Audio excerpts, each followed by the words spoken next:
Indiana's Attorney General has contacted his counterpart in Illinois. Both have agreed to work together to investigate the fetal remains found at the Illinois home of an Indiana abortion doctor.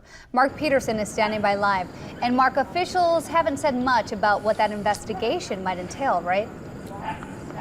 No, but those on the ground, those of the pro-life community, have been very vocal and very specific about what they expect. Here at Dr. Klopfer's former clinic in South Bend, some have long wondered what was happening to fetal remains.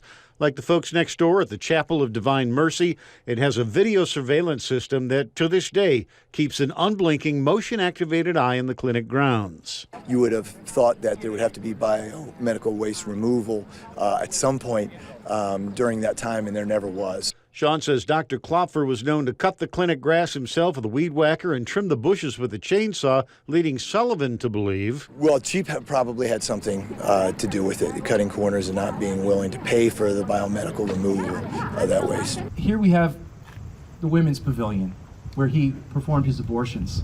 Today, Right to Life advocates gathered outside the former South Bend clinic to try to figure out how to right such a wrong. We are calling for these remains to be given a proper and dignified burial. If they can be identified and reconnected with their mothers and their families, then I think that'd be the ideal situation. I already feel guilt that I was forced to have an abortion, and now that he had aborted all them babies like that in the garage, well, that's not right. We deserve justice. For me, the closure would be to just know if my baby was on his property, and so that I can just have a proper burial. So that would be closure for me. Today, U.S. Senator Todd Young expressing the opinion that the federal government should lead the investigation. That follows in the footsteps of Congressman Jim Banks. Mark Peterson live for us in South Bend. Thanks, Mark.